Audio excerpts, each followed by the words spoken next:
Exchange है ये एक दूसरे से सेपरेट हो, जहां पर ये एक दूसरे को क्रॉस करें दैट इज कॉल्ड अ कियाज्मा। जहां पर क्रॉस कर रहे हैं उसे क्या कहते हैं? कियाज्मा। कियाज्मा किसके बीच में बनता है? The chiasma formation of the cross like structures between the two non sister chromatid of the homologous chromosome. अब कियाज्मा एक हो सकता है, एक से ज्यादा हो सकता है। जितना ज्यादा एक्सचेंज होगा उतना ही ज्यादा जीनों का क्या होगा? एक्सचेंज होगा, जीन विनिमय होगा, उतना ही ज्यादा इन्फेंट्स में वेरिएशंस आएंगे। समझ रहे हैं? तो जो आते हैं वेरिएशन का मतलब है मदर फादर दोनों के लक्षण आ जाते हैं। एक के आ जाएंगे तो क्लोन हो जाएगा वो एसेक्सुअल रिप्रोडक्शन में। जो वेरिएंट्स बन रहे हैं, जो नए नए जो कैरेक्टर डेवलप हो रहे हैं, मदर फादर दोनों के कैरेक्टर जो आ रहे हैं इन्फेंट्स में, वो इसी कारण से आ रहे हैं क्योंकि क्या हो रहा है यहाँ पर? क्रॉसिंग ओवर हो रहा है। इसीलिए यहाँ पर जो जर्मिनल सेल में गैमीट फॉर्मेशन के समय प्रोसेस होती है, इसीलिए सेक्सुअल रिप्रोडक्शन से जो ऑफस्प्रिंग बनते हैं उसमें वेरिएशन आते हैं। मदर और फादर के पूरे कैरेक्टर ट्रांसफर नहीं होते हैं। अगर पूरे कैरेक्टर ट्रांसफर हो जाएंगे that is the part of the asexual reproduction called the clone. तो क्लोन का मतलब है जस्ट लाइक द फोटोकॉपी। तो जो ऑफस्प्रिंग है सेक्सुअल रिप्रोडक्शन से, they are not the photocopy. वो ना ही पूरी तरह मदर के आइडेंटिकल है, ना ही पूरी तरह फादर के आइडेंटिकल है, क्योंकि यहाँ पर क्या हुआ है? जीनों का एक्सचेंज हुआ है, क्रॉसिंग ओवर हुआ है। अब ये है कियाज्मा। अब क्रॉसिंग ओवर कितना ज़्यादा होता है ये अलग से जेनेटिक्स में आप पढ़ते हैं कि जो है एक्सचेंज ऑफ क्रॉसिंग ओवर की क्रॉसिंग ओवर कितना ज़्यादा हो रहा है, कितना ज़्यादा टेल एक दूसरे को क्या कर रहे हैं? क्रॉस कर रहे हैं। डिप्लोटीन स्टेज, डिप्लो माने होता है यहाँ पर double. At this stage the separation begins. इनके बीच में एक्सचेंज हो गया, अब सेपरेशन शुरू होता है। But they still touch at some points. कुछ पॉइंट्स पर अभी वो एक दूसरे से टच कर रहे हैं, लेकिन क्या हो रहे हैं? सेपरेट होना शुरू हो गया है। डिप्लोटीन स्टेज एंड अभी भी न्यूक्लियर मेम्ब्रेन यहाँ पर है, न्यूक्लियोलस यहाँ पर है, साइटोसोम यहाँ पर। दिस इज द लास्ट सब stage of the prophase first. अब लास्ट प्रोफेज फर्स्ट में लास्ट स्टेज है तो आपको पता है एट लास्ट क्या होता है? Nuclear membrane and nucleolus disappears. Nuclear membrane और न्यूक्लियस क्या हो गया? डिसअपीयर हो गया। Centrosome converts into the two centrioles. दो सेंट्रियोल्स में कन्वर्ट हो गया सेंट्रोसोम, ठीक है। और ये जो सेपरेशन था ये फुल हो गया। There is a totally separation of the homologous chromosome. तो होमोलोगस क्रोमोसोम टोटली क्या हो गए? सेपरेट हो गए। यहाँ पर क्रोमोसोम थ्रेड फॉर्म में थे, जाइगोटीन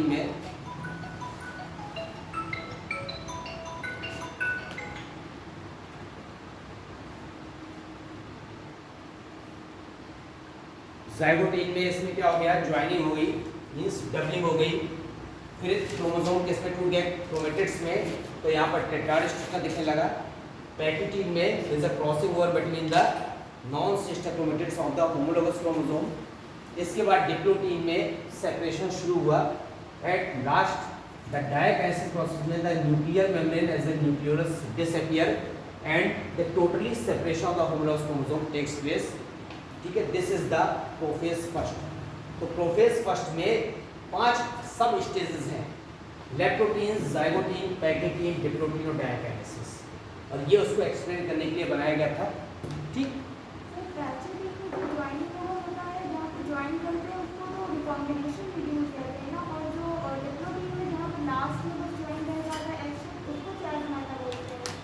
ये जो कियाज्मेटा है ये क्रॉस को बोलते हैं। जहाँ पर भी क्रोमोसोम एक दूसरे को क्या कर रहे हैं? क्रॉस कर रहे हैं या टच कर रहे हैं, उस पॉइंट को कियाज्मा बोलते हैं। इट इज कॉल्ड कियाज्मेटा फॉर्मेशन, जहाँ पर एक दूसरे को टच कर रहे हैं। पैकिटीन स्टेज में तो टच करते ही हैं, डिप्लोटीन स्टेज में जब सेपरेट होने लगते हैं तब भी कुछ जगह पर एक दूसरे को क्रॉस करते हुए टच करते हैं, तब भी कियाज्मेटा फॉर्मेशन।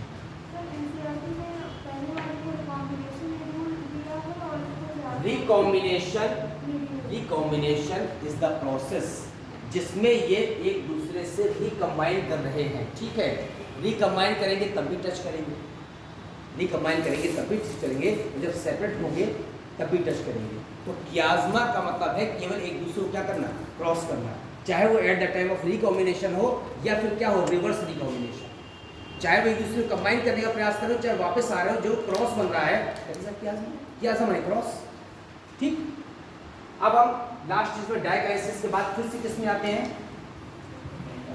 Metaphase first. अभी भी हर जगह फर्स्ट लगाना होता है। अब मेटाफेज में माइटोटिक डिवीजन में क्या प्रोसेस था, मेटा मीन्स क्या था, मिडिल।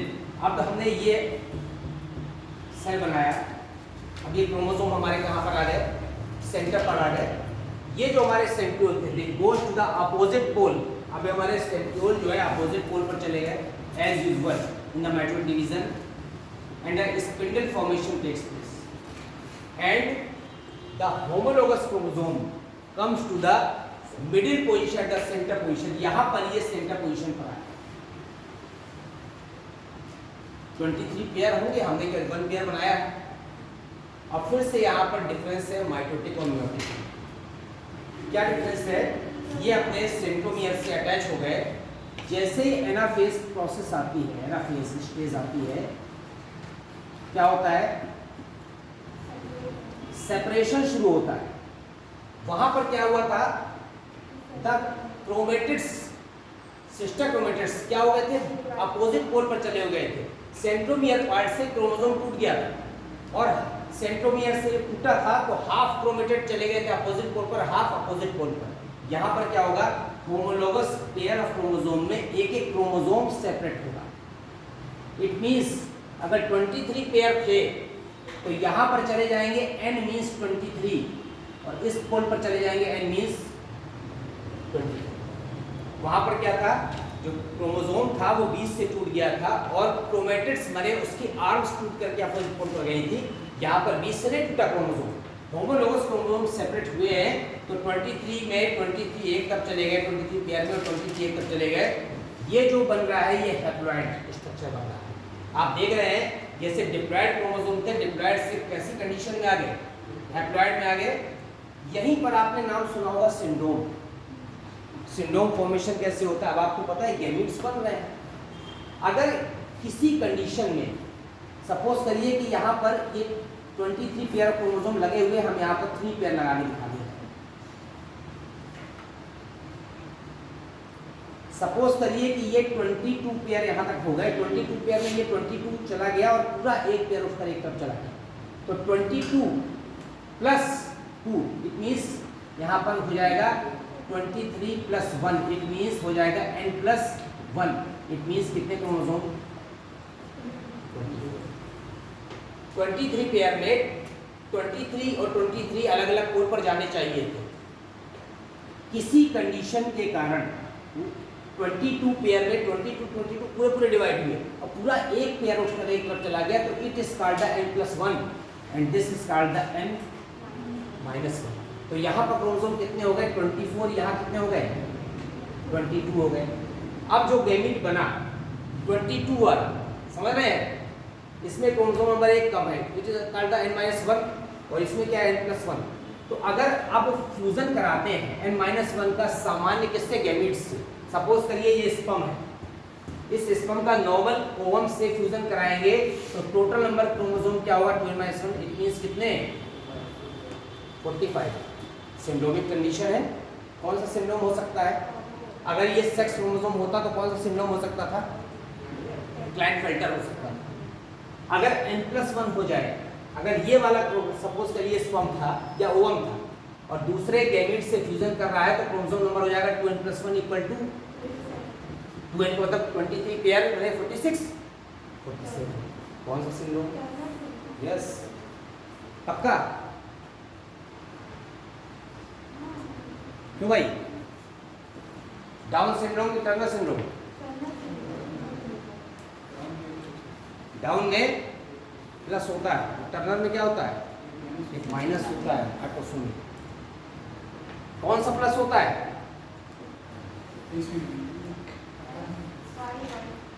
ट्राइसोमी कहते हैं डाउन सिंड्रोम को। ट्राइसोमी का मतलब ज्यादा हो गया है।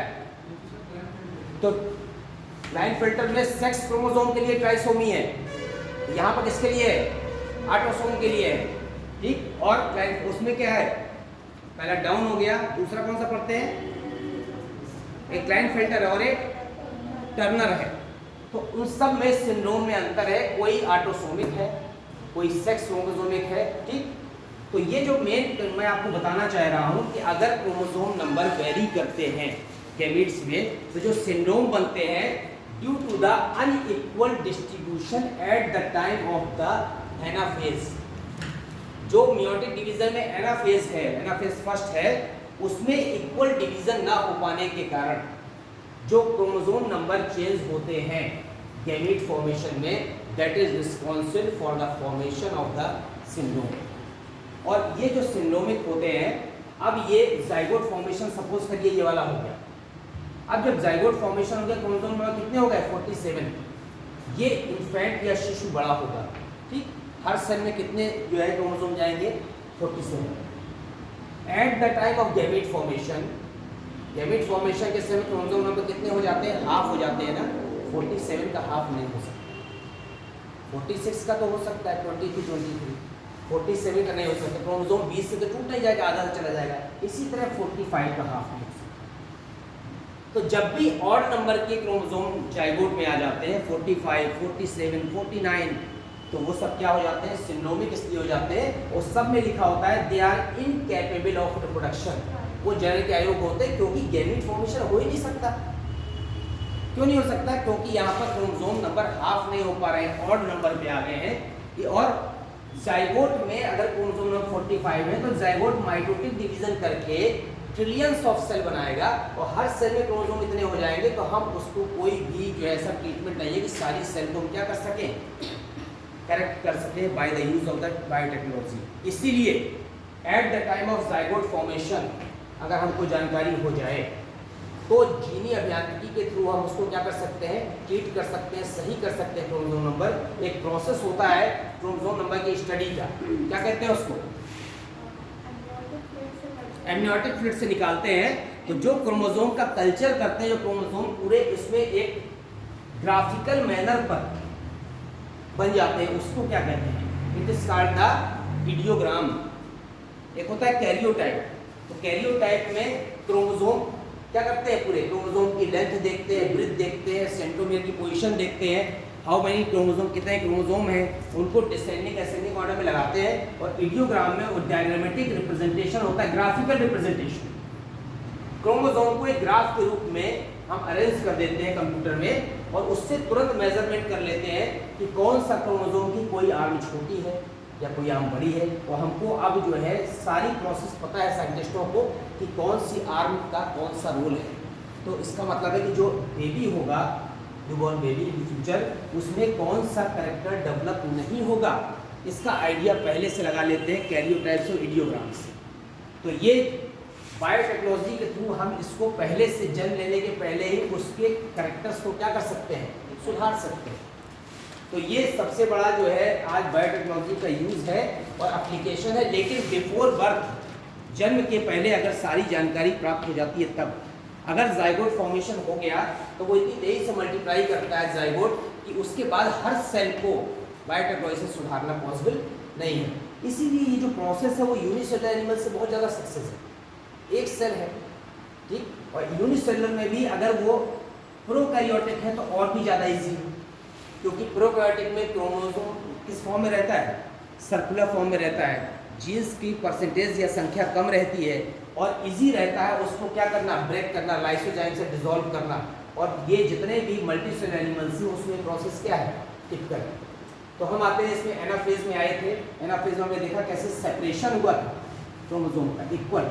अब जब ये सेपरेशन हो गया, यहाँ पर ये क्रोमोसोम इधर चले जाएंगे, इधर चले जाएंगे। कौन सी फेज है, एनाफेज। एनाफेज के बाद किसमें आते हैं, telophase. This is the last stage of karyokinesis. तो ये कैसे कैरियोकाइनेसिस में आते हैं, तो ये जो है न्यूक्लियर मेम्ब्रेन और न्यूक्लियोलस रीअपियर हो जाता है एज इट इज। और ये जो हमारे 23 क्या थे, पेयर नहीं 23 क्रोमोसोम थे, वो क्रोमोसोम यहाँ पर फिर से कनेक्ट होते हैं। अब जैसे ही मियोटिक डिवीजन सेकंड शुरू होता है, ठीक है, तो मियोटिक डिवीजन सेकंड में फिर से फेज आएगी, प्रोफेज, मेटाफेज, एनाफेज और टेलोफेज। तो अभी आपने देखा इसके बाद 1 से 2 न्यूक्लियस बन गए। न्यूक्लियस के बाद अगर साइटोकाइनेसिस कर देंगे तो 1 से 2 क्या बन जाएंगी, सेल बन जाएंगी। तो 2 haploid cells are form from the 1 diploid cell. तो एक डिप्लॉइड से 2 हैप्लॉइड सेल बनी थी in the meiotic first and again फिर होगा माइटोटिक सेकंड। तो फिर कितनी लास्ट में सेल बनेगी? 4 हैप्लॉइड सेल्स आर बनेगी फ्रॉम द 1 डिप्लॉइड सेल्स। तो mainly reductional division meiotic first है जिसमें हैप्लॉइड सेल्स बनती हैं और बाद में मियोटिक सेकंड में तो यह पेरेंट और उसमें ऑफस्प्रिंग में क्या होती है, क्रोमोसोम नंबर सेम हो जाता है। तो आप उसको माइटोटिक सेकंड भी कह सकते हैं, ठीक है, या माइटोटिक कह सकते हैं या कह सकते हैं मियोटिक सेकंड कह सकते हैं। तो अब आपने क्वेश्चन पूछा था माइटोटिक और मियोटिक में क्या डिफरेंस है, बताइए क्या समझ में आया? आप बताओ क्या डिफरेंस समझ आया माइटोटिक और मियोटिक में?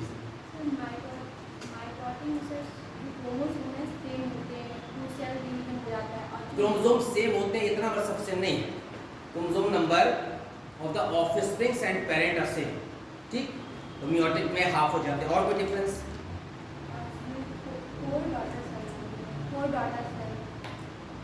ये भी सही है। मियोटिक डिवीजन 2 स्टेप में होता है, मियोटिक टेस्ट में 2 step, meiotic first and meiotic second. Mitotic 1 step में होता है। मियोटिक डिवीजन में 4 डॉटर सेल्स बनती हैं, यहाँ पर 2 डॉटर सेल्स बनती हैं। और कोई डिफरेंस बताइए?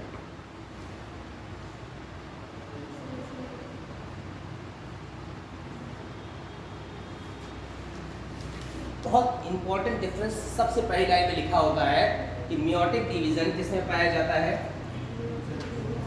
जर्म सेल्स में eight the time of gamete formation, ठीक है, जनन कोशिकाओं में होता है। और माइटोटिक डिवीजन सोमेटिक सेल्स में होता है, ठीक।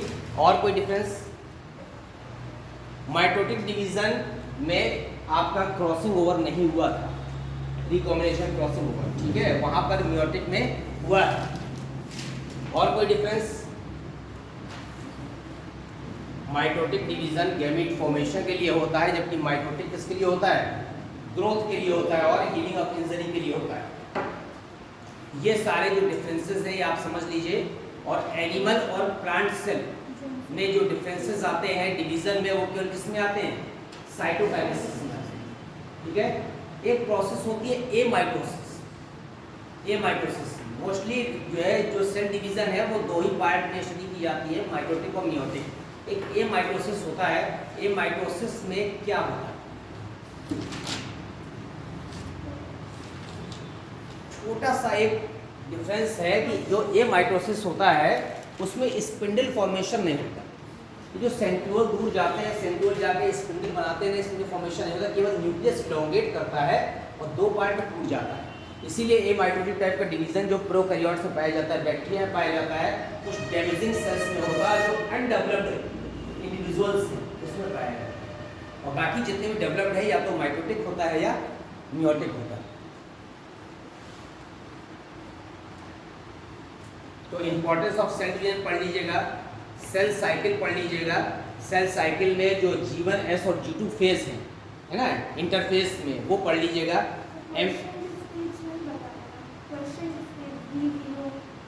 हाँ, G0 बिल्कुल।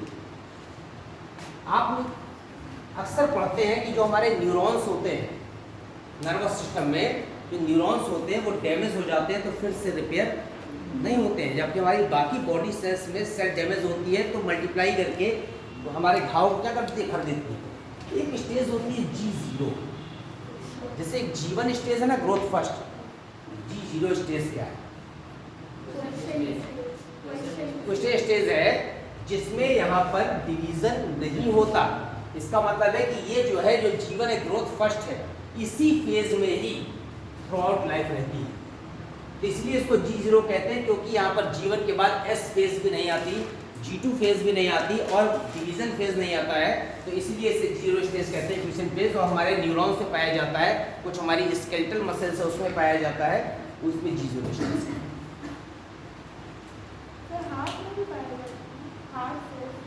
किसे बेटा? स्केलेटल मसल्स में लिखा रहता है। हार्ट सेल्स में तो मुझे लगता है कि उसमें दोनों के फंक्शन होते हैं, वॉलंटरी भी होते हैं, इनवॉलंटरी भी होते हैं मे बी, लेकिन स्पेशली स्केलेटल मसल्स में लिखा होता है। और सबसे मेन है किसमें होता है? न्यूरॉन्स में होता है। तो जो न्यूरॉन्स है उसको आप रखिए, न्यूरॉन्स होता है G0 स्टेज, जिसमें यहाँ पर ग्रोथ नहीं हो रही है। तो उसी स्टेज में ही थ्रू आउट लाइफ क्या रहती है? सेल रहती है और बाद में क्या हो जाती है? ठीक है, इसको बेटा बंद कर दीजिए।